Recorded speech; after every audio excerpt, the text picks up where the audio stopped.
For HR leaders, managing payroll, compliance, and benefits across states can feel endless. Deal PEO tackles it all, so you can focus on people, not paperwork. You'll get Fortune 500 level benefits for your team, plus a dedicated HR partner to guide you every step of the way. Try it now. Get up to 3 months free at DEEL.com/SHRM.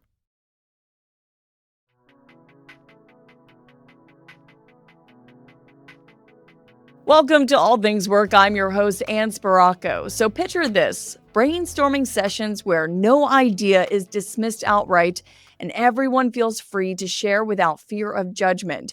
Team members openly admitting mistakes, knowing the focus will be on solving the issue, not assigning the blame. And leaders actively soliciting feedback and responding constructively, showing they value diverse perspectives. Okay, you might be saying, all right, get real. There's no way all of this exists in one workplace. Now, while no workplace is absolutely perfect, there is something all of these scenarios have in common, and that's psychological safety. And today, our guest is here to help us set our mindset aside on that impossibility and walk us through how psychological safety plays a distinct role in a healthy workplace culture. So, welcome to All Things Work, Dr. Daniel Shore. Hey, thanks, Ann. Glad to be here. It's great to have you. Now, you're a behavioral scientist and consultant with a Ph.D. in industrial organizational psychology. So, walk us through us a little bit. What exactly is psychological safety, and why is it such a critical factor in building cohesive, high-performing teams? Yeah, big question. We'll need this whole podcast to get through it all. But at a high level, psychological safety is defined as the element of the workplace that allows and even encourages employees to speak up, share their ideas, their questions, perspectives, including their concerns, and also admit when they make mistakes without all of that, without fear of retribution or consequence. And so at the individual level, we're talking about a belief. It's a belief that you can do those things. And that comes from social cues around you, especially cues from leaders. And then over time, it evolves. It builds it's adjacent to trust. So in the same way that we build trust over time. And then my specialty is on teams and multi-team systems and how to cultivate psychological safety. And so at that point, it's about having a shared belief within and then between teams. And at that team and multi-team level is where those individual beliefs are reinforced as well. Awesome. So I gave a couple of snapshot examples of psychological safety at the top of the episode. You also provided, what it really looks like to you. So how about a workplace that's not psychologically safe? What exactly does that look like to you? When it's not psychologically safe, I see stress and I see burnout. And then pretty quickly, soon after, I see turnover. When I'm working with HR professionals or leaders, along with the people they lead, and there's a lack of psychological safety, it really taps into a lack of motivation. It just diminishes people's feeling of value in the workplace. And so a lot of my work is built on Deci and Ryan's self-determination theory or intrinsic motivation framework. And so employees are missing the things they need to be motivated. They don't have a sense of ownership because they don't feel like it's safe to speak up. They don't have a sense of belonging because they're not connecting and sharing ideas and having that open communication. And they also, as a result, don't build their own identity. And that parlays directly into lacking competence and feeling like I'm contributing, that contribution is making a difference. And then I feel a sense of achievement. So when I go into a workplace that's lacking psychological safety, I'm seeing high turnover, I'm seeing a lot of tension, I'm seeing complaints, a lot of the negative things that we want to avoid. And the opposite side, of course, is when you have that safety. Exactly. Yeah. I wanted to paint a picture of what a workplace would look like with the absence of psychological safety, because then it's easier to picture what it is with it, just the opposite of those things, like you mentioned. So SHRM launched its civility campaign last year, and that included the Civility Index, which is run by our group of researchers here under Thought Leadership.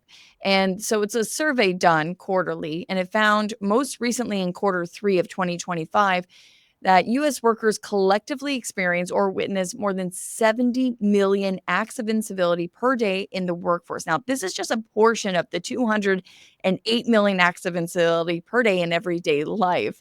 And it really results in significant productivity loss and absenteeism. For example, the average worker says it takes them 30 minutes to get back to work after seeing or experiencing incivility in the workplace. That's a significant amount of time on that productivity. So, given the link between workplace civility and psychological safety, because we know that connection's there, how can organizations proactively address incivility to preserve and even enhance psychological safety for all employees? When I think about how to address it, I mean, at the macro level, of course, we want to Mhm. alleviate, if not eliminate, those instances of incivility. And it drives me to the micro level.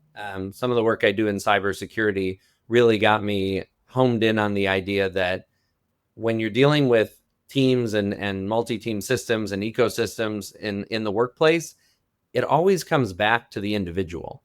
And that presents some opportunities and also some challenges. So you can address some of that to those who are open to it with some self inventory, some 360-degree feedback, understanding the biases that we have, the assumptions that we make about others, about the work that we're doing. And then it really starts to aggregate into that interpersonal interaction. So thinking about how do you bring out open communication before there's tension, before there's incivility, so that there's some rapport and an opportunity to build trust. Because when you have that and that psychological safety between people, then you can address those challenges much more readily, much more openly, because also incivility aggregates or cultivates over time. And that's when you start to really see the detriment come out. I mean, you can have a single episode, but when you have a habit or a culture of incivility, that's certainly even more dangerous. Although we want to address it at all levels. And the other thing that comes up for me is involving leaders who are mediating, facilitating in moments of incivility, and thinking about how do we help them to gain the skills and the awareness of what that looks like. Especially, I do work with hybrid and remote teams, and so thinking about how to really get specific and precise around having those one-on-one conversations, developing those one-to-one connections before we allow things to happen in a team or larger setting. So, I'm going to throw in another word, empathy. How does that play a role when it comes to civility and also psychological safety? Yeah, when you mention empathy, what comes up for me right away is perspective taking. And I break that into reactive perspective taking and proactive perspective taking. So I say something, I see how it impacts you. Do I understand what that impact is for you? And that Mhm. could be positive or negative. So we can develop perspective taking as more of a holistic habit. And then there's proactive, which is thinking ahead about how is what I'm going to say or do going to impact you. And that also comes down to that habit or that skill set, because when we take on perspective, it takes energy and effort if it's not how we're wired. So we have to be empathic to building empathy in the workplace, and it certainly plays a big role in reducing incivility. Right. Yeah. It all links together. And one of the pillars of SHRM's inclusion and diversity focused blueprint event coming up soon is that I&D is workplace unifying. So, from your expert perspective, how can HR and other leaders intentionally foster psychological safety to create a team dynamic where challenges or disagreements become opportunities for both growth and performance? Great. Can I get to the how in a moment? Sure. Because there's a great why before that. Yeah. That I always start with, which is why does that inclusion and listening to and incorporating diverse perspectives, why does that help me as an individual or me as a leader, me as a team member? And I try to approach any of the work that I do with empathy for that egocentrism, for that need to say like, what will this do for me? And so a brief overview of the why comes back to intrinsic motivation. How do I build my autonomy by listening to other people's perspectives. And that comes down to choosing to hear their perspectives and then using those perspectives as a point of reference for my own. The belonging piece, which is when I feel isolated and I can take on other people's perspectives, it brings me into that connection, that sense of belonging, and also can help a lot with, like, I see a lot of imposter syndrome in leaders. And that's because they are nervous about their perspective. And if you open to other people's, it can alleviate some of those feelings. And it also, in like the work I do in high pressure environments in the workplace, include being able to be more adaptive by having other angles to think about right away, reducing your blind spots, and also growing your own expertise. So those are a few of the whys behind the value of diverse perspectives. And then if you move into the how, it's things like modeling that openness to other people's perspectives. There's Anna, are you familiar with structured brainstorming? I mean, I think in the title I could assume, but I would love for you to break that down. Yeah, so structured brainstorming is having a process in place whereby I put out a prompt, within a topic we're all ready to talk about, and everybody writes down their thoughts, their ideas. It could be suggestions as well, and they submit those anonymously. And a facilitator, be it the leader or someone else designated to do that, reads those perspectives out loud so that everybody's ideas are at least heard. Now, there's a second layer here of making sure that they don't continually feel devalued because one person's, there's still a chance for dominance in voice and perspective. And we're looking to we're looking to mitigate some of that. So structured brainstorming is a great way to do it, along with having one-on-one conversations and being precise in who you're talking to about what and when, so that everybody has a chance to say what they're thinking out loud. Which brings us back into, one of the ways that we cultivate psychological safety. And that's just one way to have some feedback, is that one-on-one, like you mentioned. There are other traditional methods of measuring psychological safety, such as surveys or those feedback sessions. And they often provide a snapshot of the past rather than capturing the current state of a team's dynamic. So walk us through this a little bit. What are some innovative or real-time approaches organizations can use to assess and even monitor psychological safety as it evolves in a day-to-day interaction? Because we know it can change and we know it's subjective. We know everybody feels differently about this. Yeah, when I hear real time, I'm thinking about the output, the behaviors. Like, what do you want to be measuring that individuals are actually doing? Are they speaking up? Are they sharing information? Are they pitching ideas? Are they challenging each other? What does it look like when there's a mistake and people need to take their own responsibility? How do we share that responsibility? In cybersecurity, going back to a lot of the work that I do, is they have a ticketing system. Now, that doesn't always include the communication piece, but sometimes it does. And it's a great inspiration, I think, for something innovative in terms of how we're tracking who's contributing and how and when in a process. And within that, I don't want to overwhelm anyone in the audience with thinking about trying to ticket everything and track all of it. So I would encourage folks to think about being precise and thinking about where would this be most beneficial, and giving that some sort of pilot opportunity to think about what that looks like. And there are automated programs that can help track this kind of interaction and contribution throughout a project. So let's shift gears here and get a little more practical. As we mentioned earlier, workplaces, they can be messy. Leaders are often faced with challenging situations where emotions can run high, mistakes happen, or conflicts arise. We're human, let's admit it. So these moments can either strengthen a team or it can erode trust depending on how these situations are handled. So to help us navigate these complexities, I'm going to present a few real-world workplace scenarios. And then, Daniel, I'm hoping you can walk us through how you would actually approach each in a way that fosters psychological safety while driving accountability, collaboration, and growth. This is your area of expertise. So, Let's do it. so these are actually the kind of situations many of our audience members face. So I'm excited to get your take. So, Daniel, you ready? Yeah, All let's right, go. so let's dive into first scenario. A team member makes a significant mistake that delays a critical project or even causes reputational harm to the organization. The rest of the team clearly frustrated, and leadership is now demanding answers. So, how would you, as a leader, address this situation to maintain psychological safety and accountability? Okay. Processing this. So, step one is I would connect with the individual team member first. And I would get some clarity around what happened, get their perspective before we get into accountability and responsibility.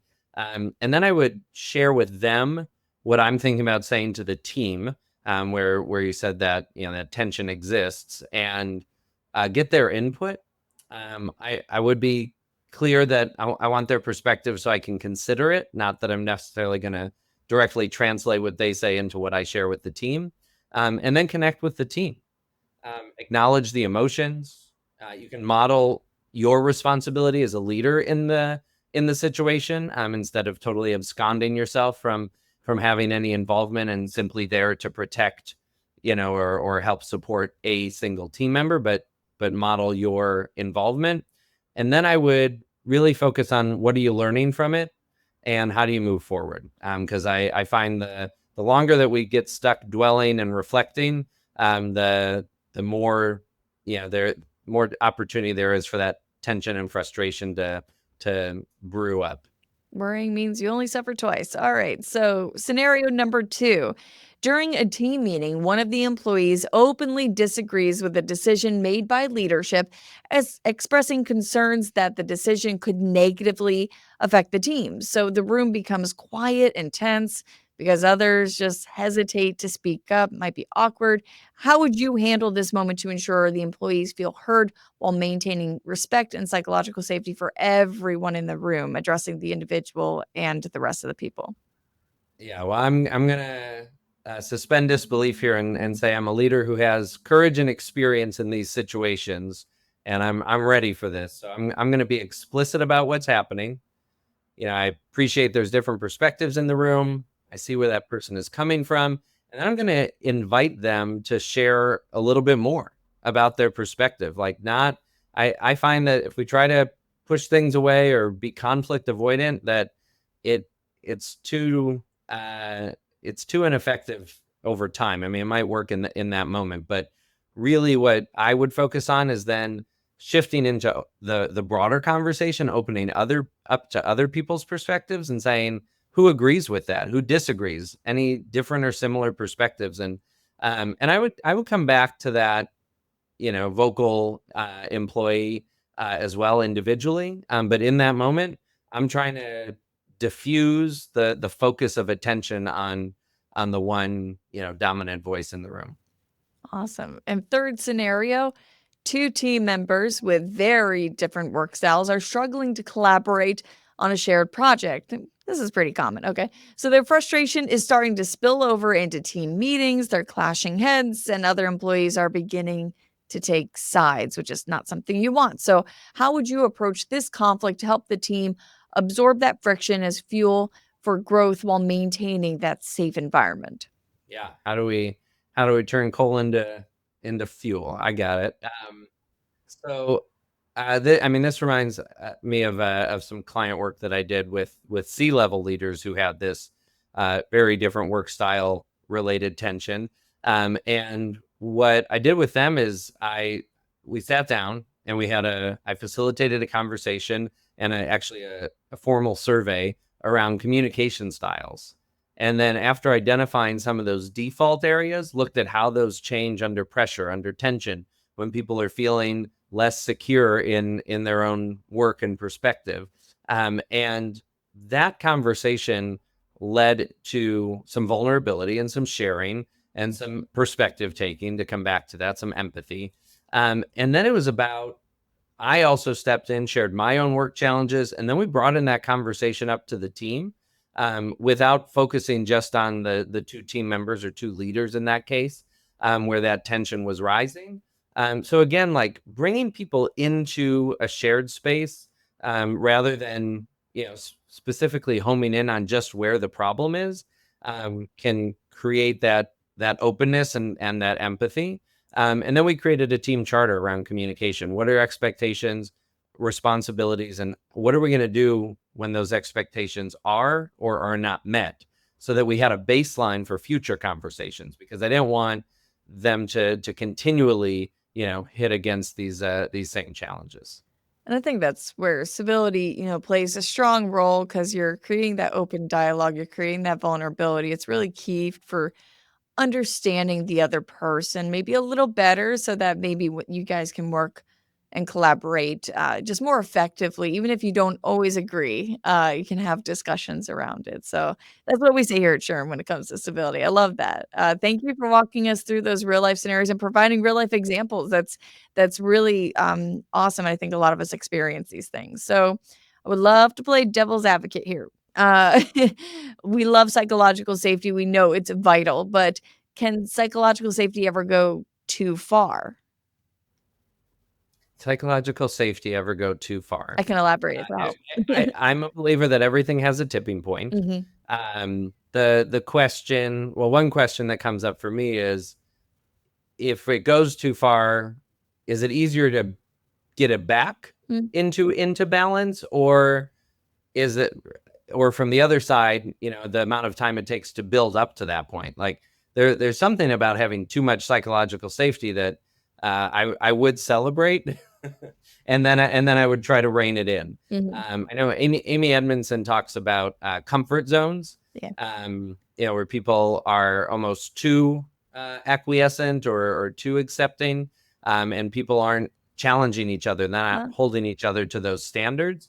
And I also believe that if you're at that point, you're going to have the comfort and or comfortability of being able to have a conversation that says, "Hey, we got to get back on track. right. Where we've gone too far." So you can have a tipping point, and I think you're at an advantage in that scenario, rather than being at a place where you're lacking psychological safety.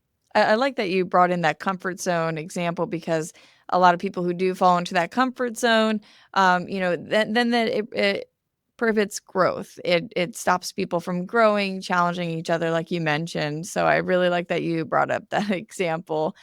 So how can leaders really strike the balance between creating that safety net and also maintaining that high performance? Like you said, it's good to challenge each other, get out of that comfort zone, be a little uncomfortable. If you're too comfortable, something might be wrong. It's a champagne Right. problem to have, I guess.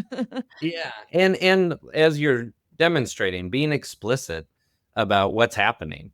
How did we get here? And if you're listening now in the audience and you can think ahead, how do you get ahead of that curve? How do you get proactive and say, "Hey, let's put in some some checks and balances for ourselves to know where we're at on this journey of developing psychological safety."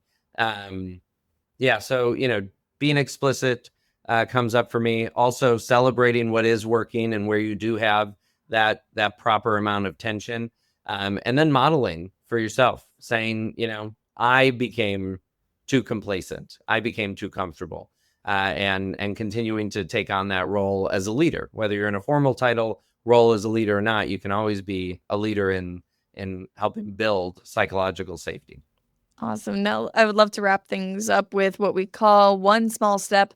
So, for a workplace leader trying to address frequent friction or conflict anywhere in their organization, what's a meaningful first step they can take tomorrow to start down the path of transforming challenges they see using psychological safety as both a tool and a goal? Because we know this, a lot of this can be overwhelming, but let's give them one small step they can take. Yeah, for me, it's about raising awareness with leaders. It's about having the conversation to say, "Here's what we're talking about. Here are some of the indicators of when psychological safety is present. Let's do some, collective evaluation of where we think we're at on that. Here are some indicators of when psychological safety isn't present, and let's do some self-evaluation of that. Could put together a quick informal survey to gather some of that. You could use structured brainstorming, and yeah, and really getting into the space of raising awareness. I find that people want solutions, they want change, but change is a process that doesn't always start with change. So you got to start with awareness and raise up that conversation, and also gauge, where are people at? Did they even know psychological safety was a thing? Did they know it's an opportunity they have? Right. Do they know what their role is as leaders? And then getting precise also, because again, for folks who work in larger organizations where you're not going to be able to do that, at large, that you have to think about where I would recommend find out where there's momentum. Where do you think things are? The psychological safety is present or is building.